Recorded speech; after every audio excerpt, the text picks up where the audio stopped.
Welcome everyone. Today's video is not a trend. It's not a productivity hack. And it's definitely not for people who just want a quick dopamine rush. This is for people who are done surviving, done repeating the same habits, done pretending like they're okay. This video is for the version of you that's been screaming inside. I know I was meant for more than this. And for the next 21 days, we're going to rebuild you. One challenge at a time. One truth at a time. One step toward the life you were born for. But to truly understand what we're doing here, you have to understand something most people never do. The war isn't out there. It's in here. In your subconscious mind. Nikola Tesla once said, "If you want to understand the secrets of the universe, think in terms of energy, frequency, and vibration." But what he didn't say is this: you are a frequency machine, and the settings were programmed by your past, by your trauma, by your parents, by your fears, by every time someone told you, "Don't try too hard, you're not good enough, you'll never make it." Here's the painful truth. 95% of your thoughts, decisions, emotions, and actions are not made by you. They're made by your subconscious programming. Your subconscious mind is like the operating system behind your life. It decides what you believe, what you fear, what you deserve, what you settle for. And if you don't rewrite that program, you'll live the same day for the rest of your life. What is the subconscious? In simple words, let me explain it in a way even a child would understand. Imagine your brain is a smartphone. Your conscious mind is like the screen. What you see, tap, scroll. But your subconscious mind? That's the entire operating system, running in the background. You don't see it, but it controls everything. It decides how fast the phone runs, what apps you can use, and whether the phone even works at all. Now imagine if that operating system was filled with viruses. Beliefs like, "I'm not good enough. I always mess things up. People like me never succeed." And then you wonder why you fail, why you're stuck. Why motivation never lasts. It's not your fault. It's your programming. And it's time to uninstall it. That's what these 21 days are for. This isn't a challenge. It's a reconstruction. A deep rewiring of who you are, what you believe, and how you live. So today, we begin. Challenge 1. Identity your limiting beliefs. Before you build a new life, destroy the lies that control it. Let me ask you something powerful. What lies have you been calling truth your whole life? Because the truth is, you don't need to be more productive. You need to stop being poisoned. You can't pour fresh water into a cup filled with acid. So today, before you set goals or build habits, we clean the mental cup. What to do? Sit down with a blank page. Write 3 limiting beliefs that come up when you think about your future. Some examples. I'm too old to change. I'll never be consistent. I always ruin everything. Be brutally honest. These are not affirmations. These are the lies you've been programmed with. Now for each one, flip it. Turn that belief into its opposite truth. I'm too old to change. This is the perfect time to become who I was always meant to be. I always ruin everything. I've made mistakes, but I learn fast and grow stronger. I'll never be consistent. I can become consistent because I now understand what blocked me. Speak these new beliefs out loud. Your subconscious doesn't respond to wishes. It responds to repetition. Say it. Every day, out loud, like you mean it. Let's take Anna, a 32-year-old woman who wants to become a speaker. Her beliefs: Nobody will listen to me. I don't speak good English. I'm too shy. She flips them. My voice matters. I will connect with the right people. I can learn English fluently, one day at a time. My shyness is not a weakness. It's my quiet strength. She writes them, speaks them, lives them. And 6 months later, she speaks on her first podcast. Why? Because she didn't just change her words, she changed her beliefs. And beliefs control your life. Most people try to change their actions without changing their beliefs. It's like trying to build a mansion on top of broken ground. If your foundation is full of doubt, shame, and fear, every goal you build on top of it will fall. This challenge destroys the weak foundation and replaces it with strength. That's challenge 1. A mirror, a reset, a crack in the old program. Because before we can rise, we must know what we've been buried under. Challenge 2. The dopamine reset. 10-minute digital detox. Your brain is fried. Not because you're lazy, but because it's overloaded. Now we give it space to breathe, to heal, to remember what clarity feels like. Let me ask you a question that no one else dares to ask. When was the last time your brain was quiet? I don't mean silent in the room. I mean silent inside your head. Most people alive today are not living. They're scrolling, switching, jumping, reacting. From one notification to another, from one video to the next, from one quick check to an entire hour gone in a black hole of content. And they say they can't focus. They say they're tired. They say they're unmotivated. But the truth is, they're not broken. They're just overstimulated. They've been hijacked by the most addictive drug of this generation, dopamine. Dopamine is the chemical in your brain that gives you the feeling of, I want this. When you see a notification, your brain releases dopamine. When someone likes your post, dopamine. When you eat junk food, dopamine. When you see a new message, dopamine. It's not bad. But too much dopamine from unnatural sources, screens, sugar, scrolling, makes your brain sick. It's like giving a child unlimited candy. They become wild, restless, unfocused. That's how your brain feels right now, tired, burned out, but constantly chasing more. Most people who say they have no motivation, no energy, no focus, no patience, aren't lazy. They're just living in a constant state of mental chaos because the brain was not designed for this much input, this much noise, this much stimulation. Every second. You were not meant to check 17 apps before brushing your teeth. You were not meant to scroll past 1,000 faces before lunchtime. You were not meant to see news, war, gossip, jokes, lies, all in 5 minutes. That's not laziness. That's neurochemical burnout. So today, we begin the healing. Challenge 2. 10-minute digital detox greater than 10 minutes. No phone, no screen, no scroll, just silence. Not for punishment, but for recovery. How to do it. Find a place with no distractions. No TV, no laptop, no phone. Set a timer for 10 minutes. Put your phone in another room. Turn it off if needed. Sit or walk in silence. That's it. Don't try to meditate. Don't do anything. Just notice what happens inside you. How uncomfortable it feels at first. How you keep reaching for your phone mentally. How your thoughts bounce around. Let them. Observe them. And let your brain begin to exhale. Do this challenge once today. But understand this. This 10 minutes is not about silence. It's about power. The power to reclaim your mind.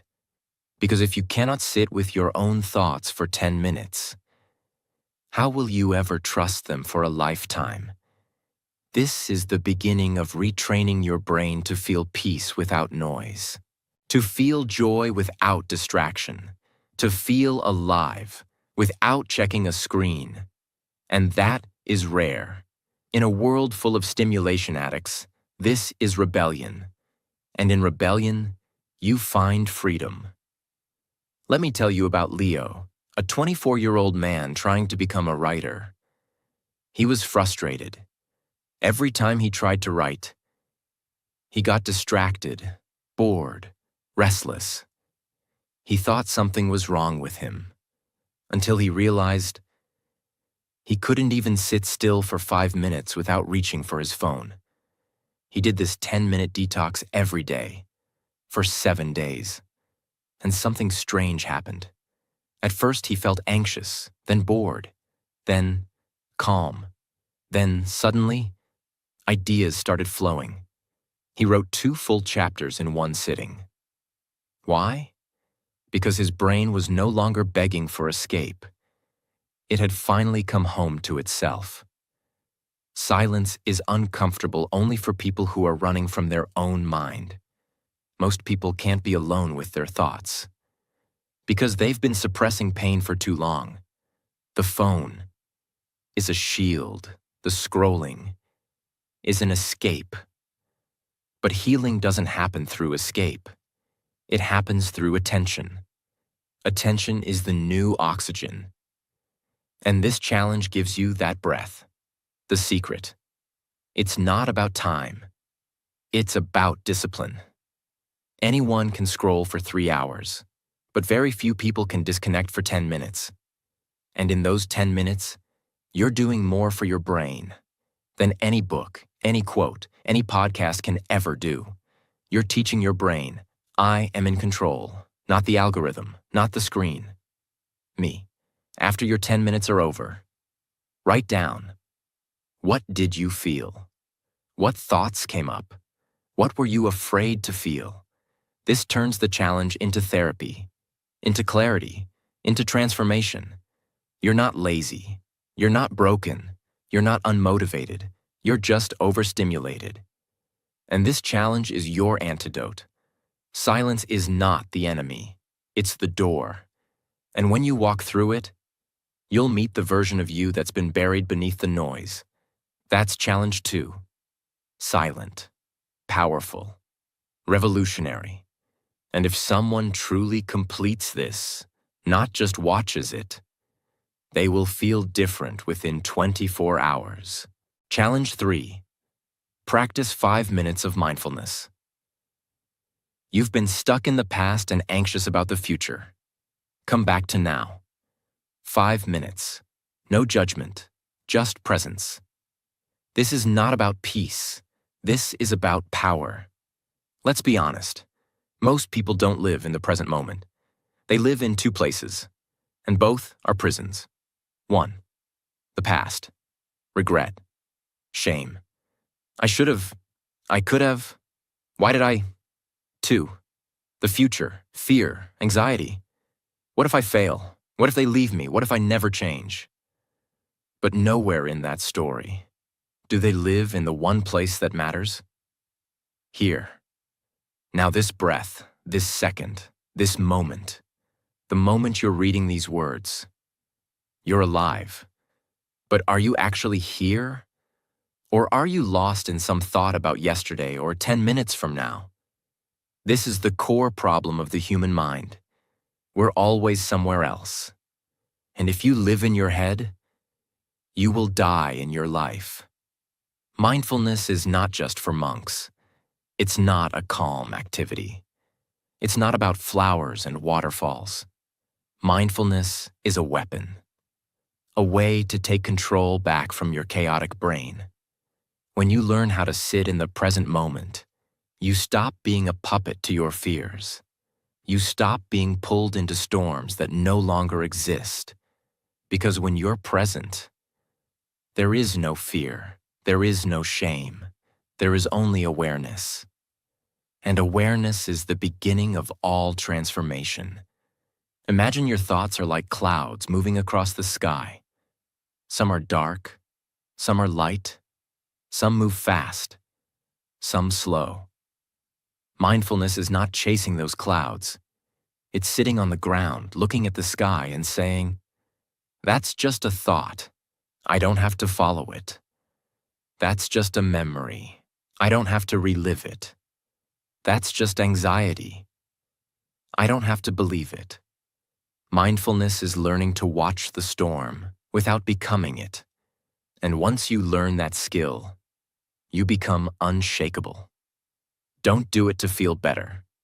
Do it to wake up. How to do it? Set a timer for 5 minutes. That's it, just 5. Sit comfortably. No need to cross legs or look fancy. Just sit. Close your eyes. Take a slow, deep breath. Focus only on your breath. Feel the air enter your nose. Feel it move through your chest.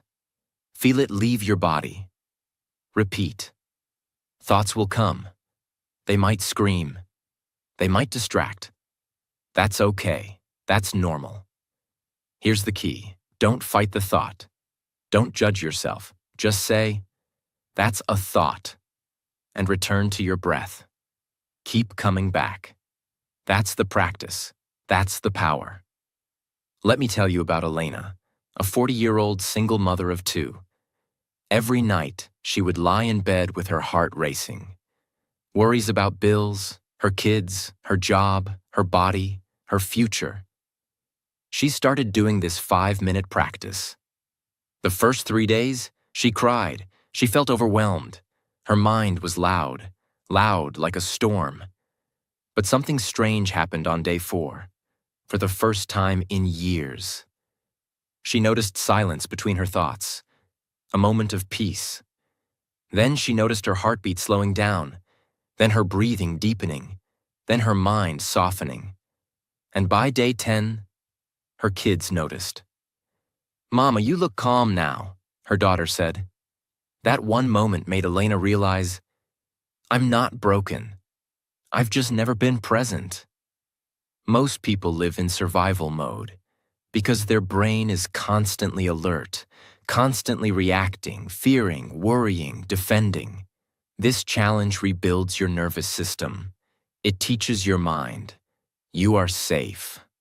You don't need to panic every second.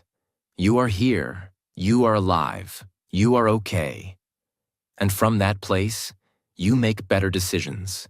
You speak more clearly. You stop overreacting. You stop overthinking. You become still. And in stillness, you become powerful. If your mind is too loud during this challenge, that doesn't mean you're doing it wrong. It means you're finally listening. You're finally hearing all the noise you've ignored for years. And that's progress. That's healing. That's courage. Because most people never face their thoughts. They just run. They scroll. They numb. But you're sitting in it. You're watching it.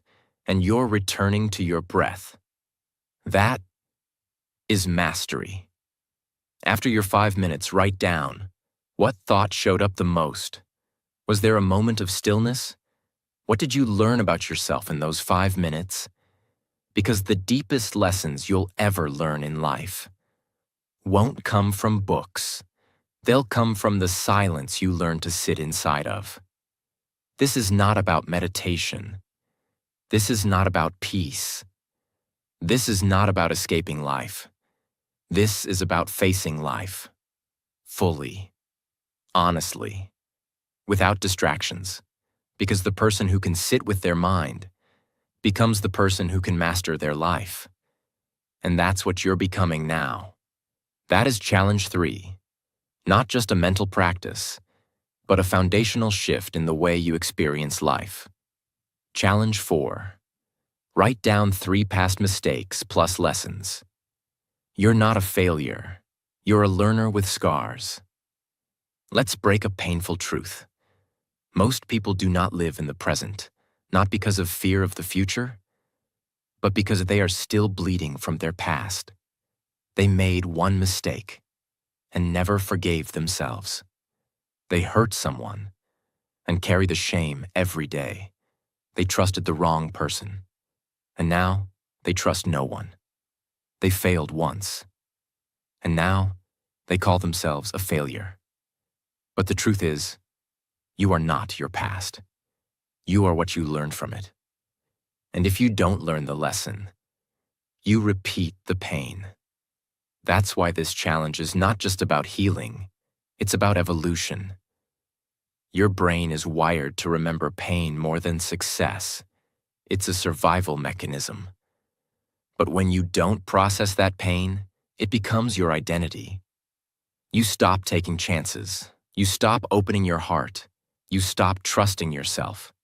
So today, we take your worst moments and turn them into the fuel that builds your future.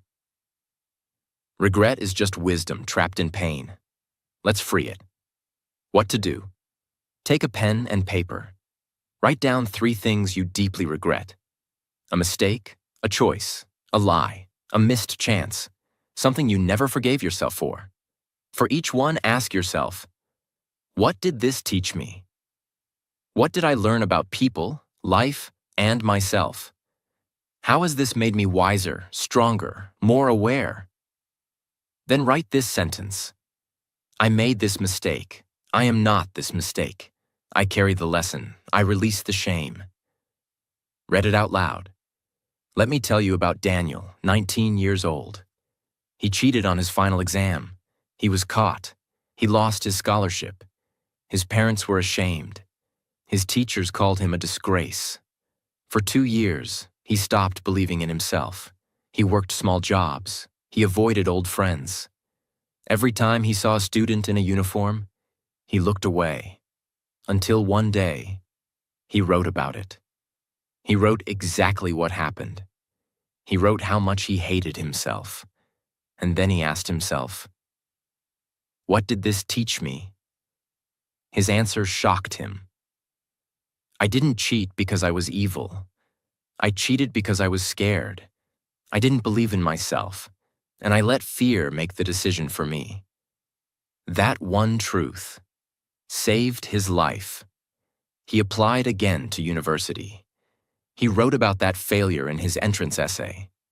They accepted him because he stopped hiding the mistake. He used it as proof of growth.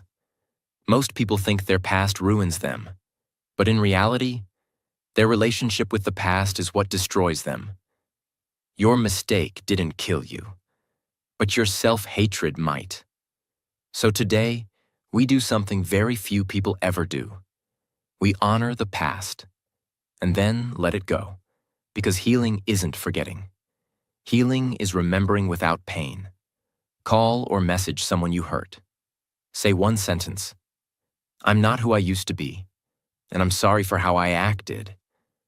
Not for them, for your freedom.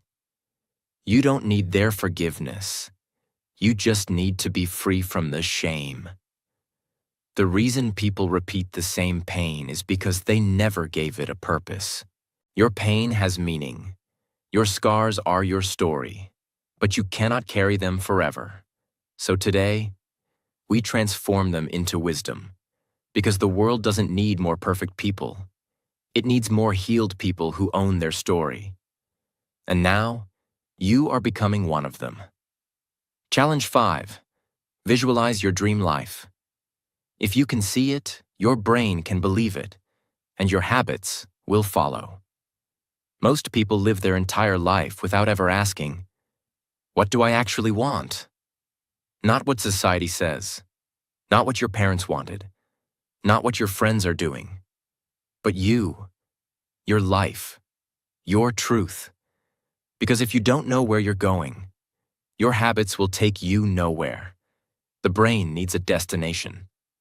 That's how it works, and this challenge gives it one. Your brain doesn't know the difference between imagination and reality. That's why you cry during movies. That's why you feel fear from a memory.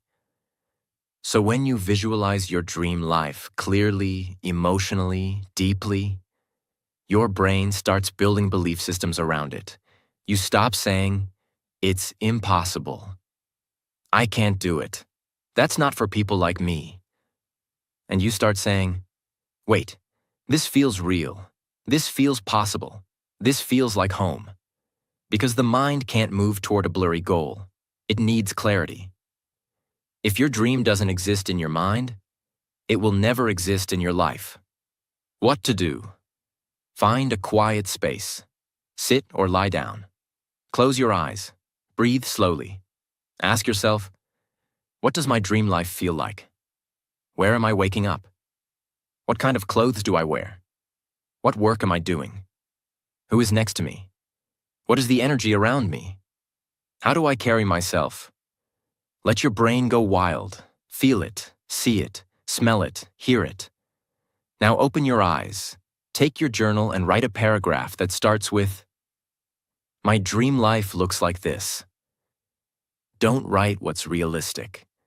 Write what sets your soul on fire. Close your eyes for a moment and imagine this. You wake up not to an alarm clock, but to the sound of soft waves outside your window. Your home is built on a quiet hill near the ocean. The sunlight enters through giant glass windows, gently touching the white curtains. You stretch your arms and smile, not because it's a weekend, but because every day of your life now feels like one. You walk barefoot on the wooden floor of your dream house, warm, peaceful, calm. The air smells like coffee and ocean breeze. Your kitchen? It's modern, spotless, filled with your favorite foods, colors, and a small coffee bar you always wanted. There's an open bookshelf in the living room, filled with books that once changed your life. Now they sit like trophies. Every room in the house tells a story. The art on the walls isn't expensive. It's meaningful. It reminds you how far you've come. Your work desk overlooks the sea. You no longer work to survive. You work to create, to inspire, to enjoy. You walk into the backyard. There's a small garden you planted, a tree with a bench under it. A journal waits on that bench. You sit, you write, you feel alive. You no longer chase peace. You live inside it. This isn't just a house. This is your dream life. Use this kind of vision, detailed, emotional, real, to guide your daily actions. Don't just say, "I want a better life." See it, feel it, hear it, smell it, taste it. Write down your dream life in full detail. Your home, your mornings, your food, your work, your health, your energy, your relationships, your peace. Keep this vision in your journal, on your wall, or inside your heart, and let it pull you forward every single day. Because when you can visualize it clearly, you start living it powerfully. Record a voice note describing your dream life. Play it every morning, every night. Remind your brain who you are becoming. Speak the future until the future responds. Most people don't live their dream life because they've never actually defined it. They're chasing status, money, fame, comfort. But none of those are clear. This challenge brings you clarity, and clarity kills confusion. And when confusion dies, action begins. If you don't build your dream life in your mind, you'll spend your whole life trapped in someone else's. So today, you don't dream small. You don't hold back. You don't ask what's realistic. You close your eyes, and you let your future self speak, because they're already waiting for you. And now, you're finally walking toward them. Challenge 6. Write a promise to your future self. This is not a task. This is a contract with your next chapter. Let me ask you something dangerous. What do you owe to your future self? Not to your family, not to your followers, not to society, but to you. The version of you 6 months from now, a year from now, the one who is still waiting, for you to stop making excuses. You see, we make promises to everyone else. I'll be there. I'll call you. I'll do my best. But the one person we break promises to the most is ourselves. And that's why your self-worth is low. Because your subconscious remembers every time you said, "Tomorrow I'll start. This is the last time. Next month, I'll be better." And you didn't. You didn't lie to the world. You lied to yourself. That's why this challenge isn't about writing a goal. It's about rebuilding trust with the most important person in your life. You. The subconscious mind doesn't care about motivation. It only responds to evidence. Every time you break your word to yourself, you give your brain proof that you are not serious, not consistent, not worthy of trust. And that belief destroys your ability to take action. But when you make a promise and honor it, something magical happens. Your subconscious begins to believe, maybe we can change, maybe we are becoming something new. And from belief comes momentum. Not a wish, not a dream, a vow, something sacred, something non-negotiable. How to do it? Close your eyes. Visualize your future self, 6 months or 1 year from now. Where are they standing? What do they look like? What energy do they carry? What have they survived? Ask this version of yourself. What do you need from me today? What habits, decisions, and courage do I owe you? Now write this sentence. From this day forward, I promise myself. Speak it out loud, slowly, emotionally, not like a quote, like a declaration, like a spiritual contract. Write this promise somewhere visible, on your wall, on your mirror, in your phone. Read it every single day until your soul believes it. Let me tell you about Andre, a 36-year-old man who used to weigh 130 kilograms. He was bullied his entire childhood. Every year he promised himself, "Next year I'll lose weight." But he never did, because it was always a goal, never a vow.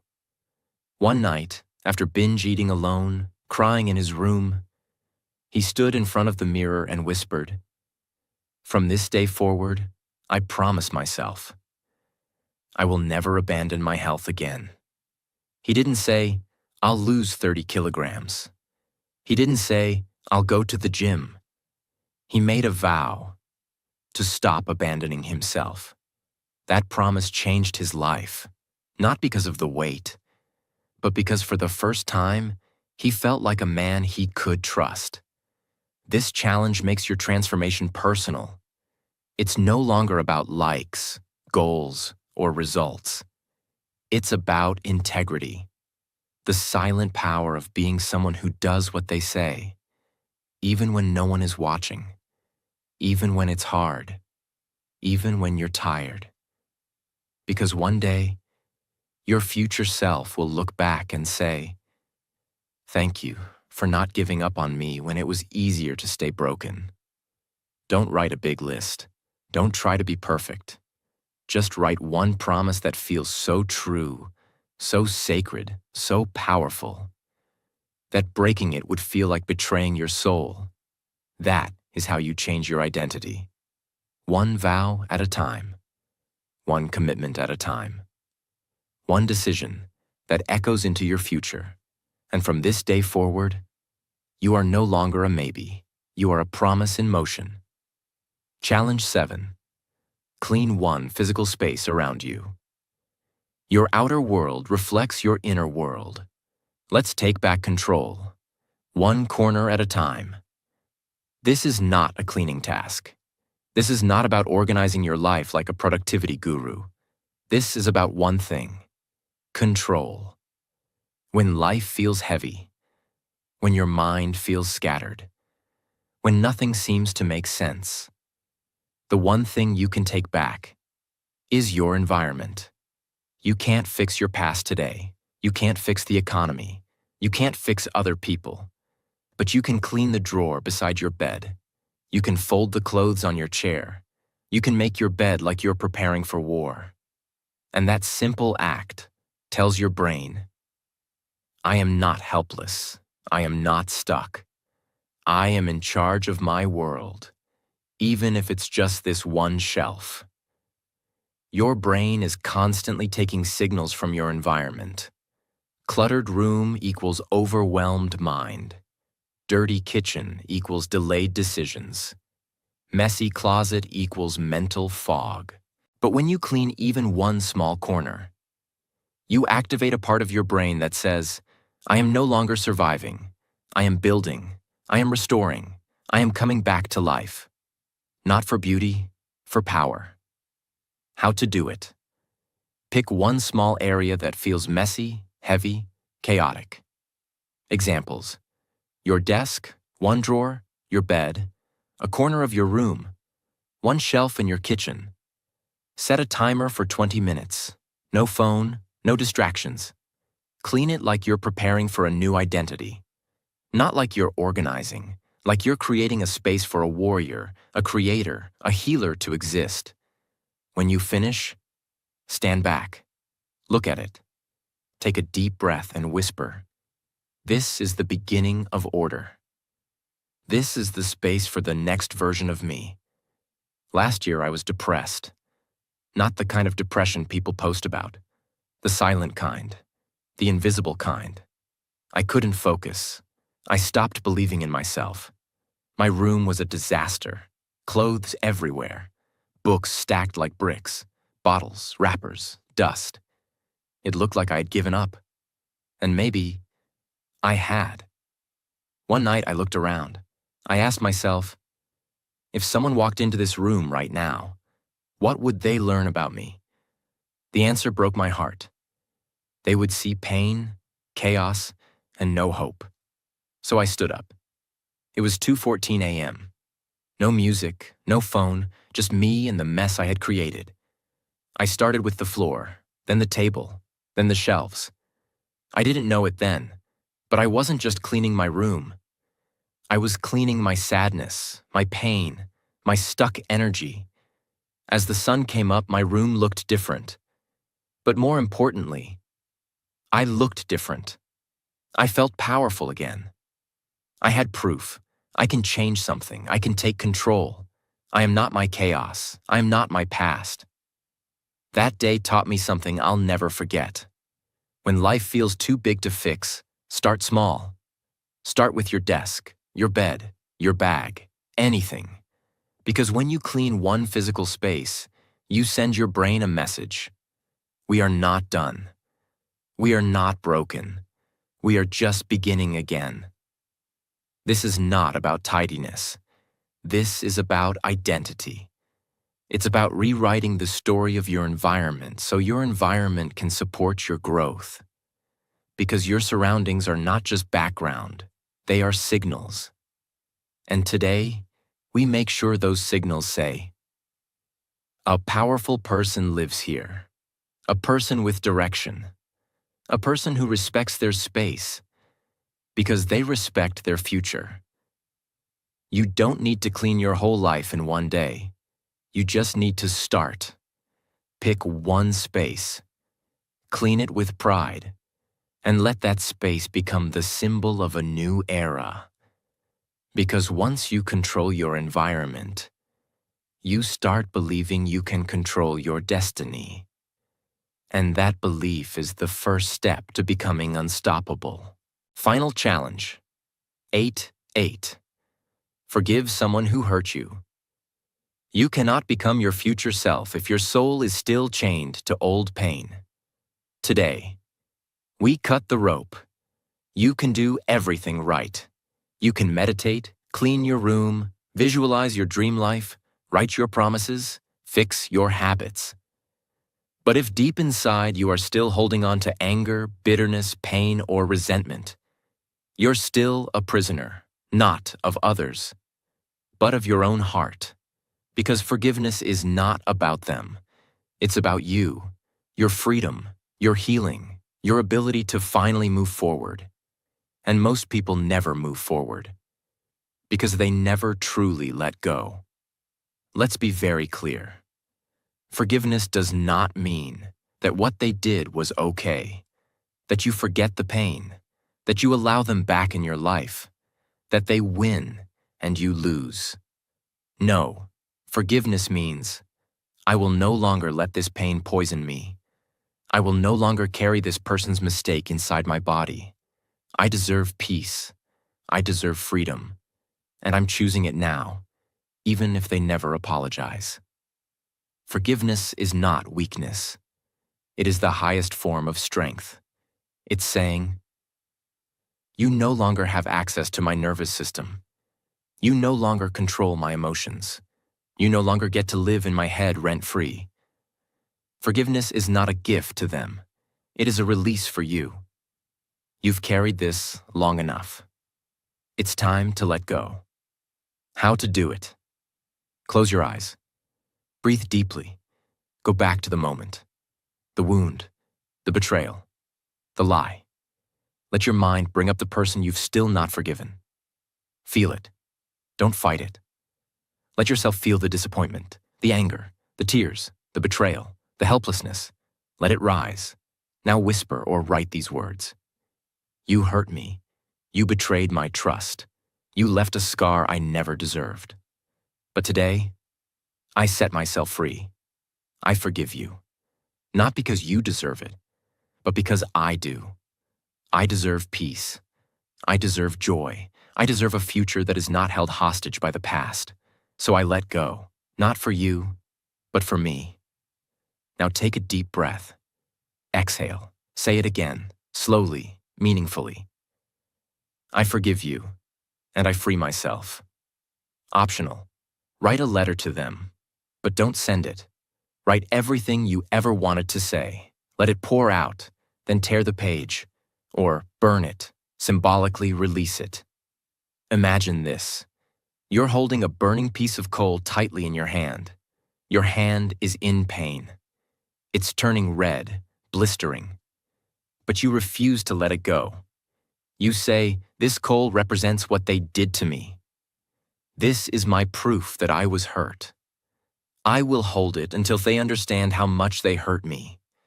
But here's the truth. They don't feel the burn. You do.